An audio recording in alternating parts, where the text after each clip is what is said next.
In modern era, we are pushing ourselves in such a way that is not gentle. Everyone has a busy schedule and working 24 into 7. Due to this hectic schedule, our body goes under wear and tear.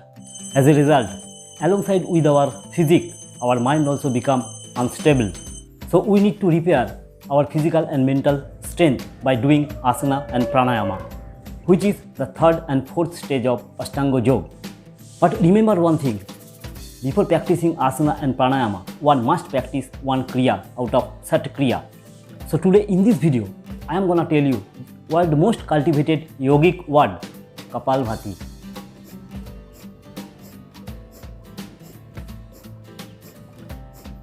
Kapalbhati is a pranayam. That is not right. Kapalbhati is a kriya. Difference between kriya and pranayama I am going to tell you later. But in this video, I am gonna tell you how long you should do practice Kapalbhati. What is the minimum and what is the maximum time length of doing Kapalbhati.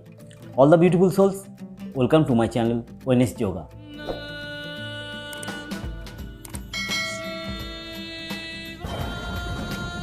Wellness Yoga channel में आप सबका स्वागत है. If you practice Kapalbhati with 100% devotion and dedication, the magnetic power of Apan Vayu starts growing up from the center of the spinal cord towards the skull where the Sahasrara chakra is located and make purity the cerebellum part of the brain when the breath is exhaled with the force. Kapalbhati flushes out the accumulated impurity inside our brain, inside our body from the lungs and make your lungs healthy. Thus you can inhale a large amount of oxygen which help your blood to purify. Prolonged practice of Kapalbhati can dissolve any kind of stone of the body like kidney stone, gallbladder stone and pancreas stone. Because of generating huge oxygen pressure in the body through lungs, it can improve any kind of clot inside the body and activates all the cells to work properly through high blood circulation. One similar word is actually always pronounced with Kapalbhati, that is the fat loss. Is there any science behind that? Yes. Kapalbhati actually generates heat in the body by contracting abdominal organs. When there is a heat, the accumulated fat can dissolve. And as a kriya, it cleans the impurity from conscious, unconscious and subconscious mind. If done in a proper way, Kapalbhati can throw out 50% of the toxin from the body and clean your physical and mental body. So I am coming to the main point, then how long you should do Kapalbhati. If you are a beginner, then you should practice Kapalbhati just one stroke in 1 second, and that should be not more than 3 minutes at first stage. When you will be accustomed with Kapalbhati, then you can increase gradually up to 30 minutes. Yes, but that depends how you will practice and what is your problem. Stop doing Kapalbhati after every 5 minutes and take 1 minute of rest. Recklessly doing Kapalbhati can lead you to a serious illness. Kapalbhati has different effects according to the rounds count in the every second. It creates different results when you do Kapalbhati in static one, that is one stroke in 1 second.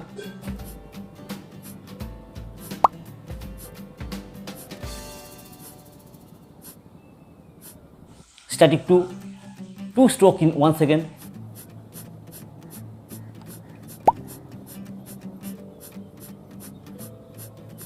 And dynamic 3 or 4 stroke in 1 second.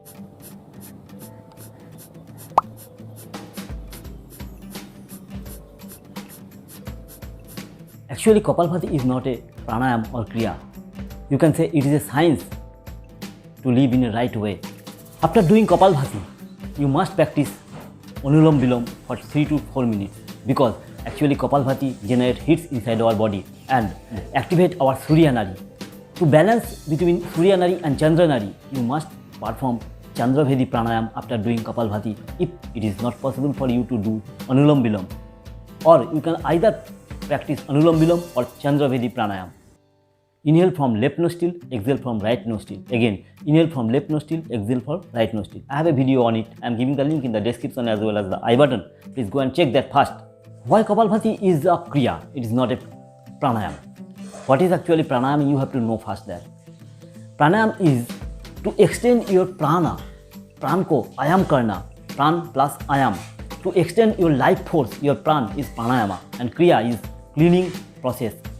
If there is any impurities, if there is any toxin inside our body, then by doing Kriya, you can rectify that. When you are doing Kriya, you generally no need to focus on your breath. But when you are doing pranayama, you must have to focus on your breath. Inhale, exhale and retention.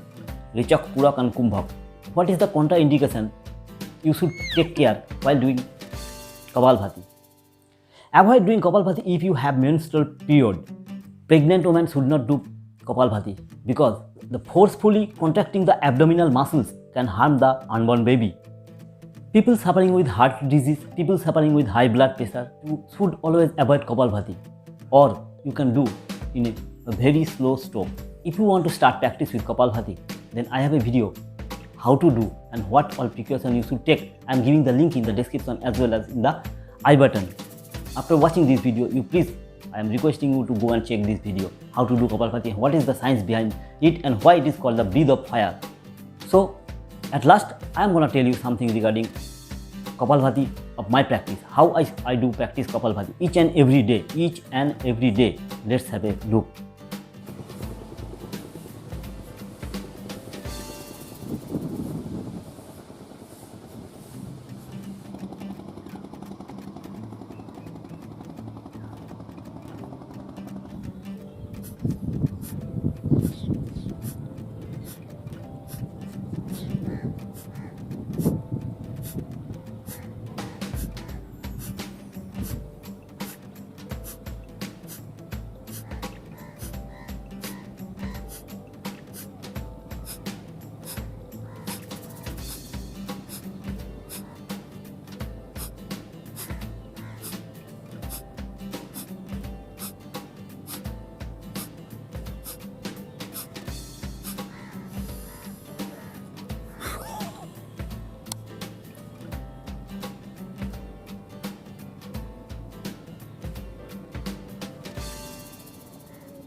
Before watching that, remember one thing. When you are in a higher stage of doing asana or pranayama, you can do Kapalbhati alongside with any asana like Kapalbhati with Parvatasana, Kapalbhati with Utthita Padmasana. So that's all about Kapalbhati. I hope that you have understood how long you should practice Kapalbhati. So that was all about today. Thank you so much for giving your valuable time. My name is Sammy, Yogi Sammy, signing off for the day. Take care. Bye bye. Lord Seva bless you all. See you in next video. तब तक के लिए नमस्ते.